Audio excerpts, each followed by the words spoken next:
Nikita Mirzani adalah salah satu selebriti yang memiliki segudang permasalahan, baik hanya perseteruan biasa maupun permasalahan di ranah hukum. Saat ini saja Niki sudah memasuki kembali laporan ke kepolisian atas kasus illegal access. Rasanya tidak mudah menjalani kehidupan yang dijalani oleh wanita yang akrab disapa Nyai itu. Meski terlihat tegar dan kuat, namun ada kalanya Nikita merasa lelah dengan semua masalah yang ada. Ditambah ia pun disibukkan dengan beragam aktivitas padat yang begitu menyita waktunya. Saking lelahnya, beberapa waktu lalu Niki sempat menangis hingga membuat netizen bertanya-tanya ada apa dengan Nikita.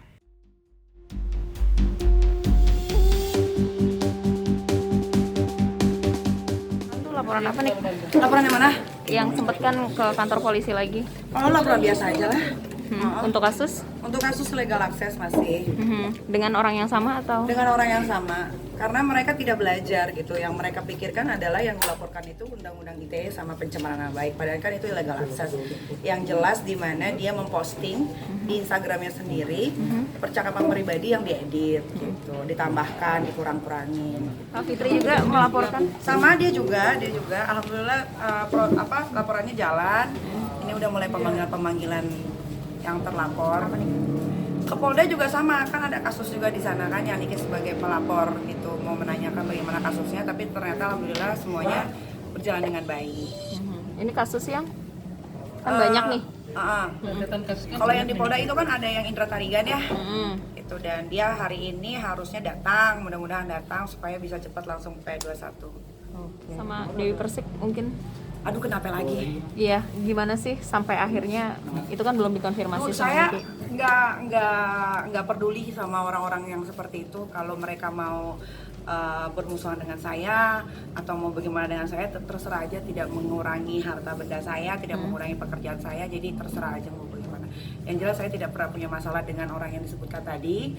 Kalau kalian bisa cek di media sosial atau di YouTube siapa yang memulai pun kalian tahu, jadi ya nggak usah dibahas lah kayak gitu.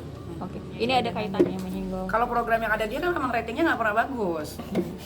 Iya, memang benar. Kalau gue kan, ya kalian bisa lihat sendiri, gue selalu sendirian, tapi rating gue sampai pernah di 22, share-nya segala macam gitu. Jadi ya nggak tahu juga ya. Kalau gue orangnya nggak pernah suzon sih. Disentil sama banyak orang nih mungkin. Disentil sama banyak orang, orangnya sampah semua, buat saya tidak masalah. Kecuali saya disentil sama orang yang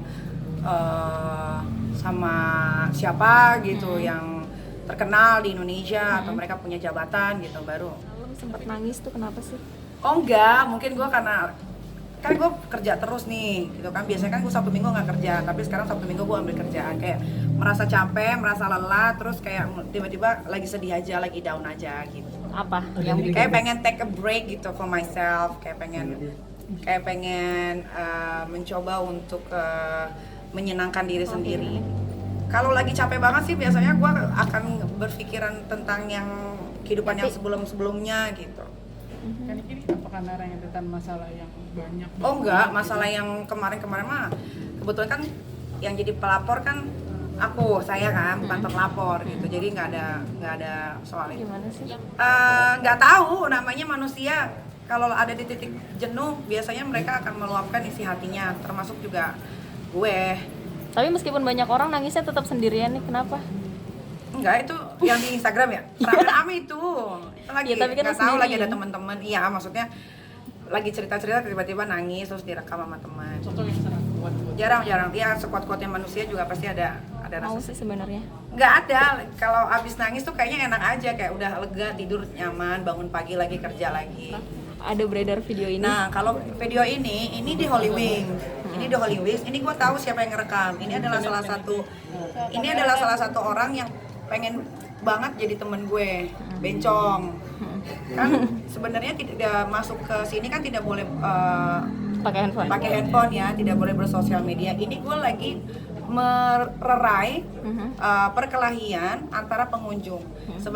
Karena gue sebagai owner dari Holy Wings, otomatis kalau gue melihat orang yang berantem, gue tanya dong baik-baik. Cuman kalau netizen kan dikasih seperti ini seolah-olah gue ini yang ribut gitu. Padahal kalau dilihat dengan jelas, di sini yang ribut kelihatan bukan gue gitu.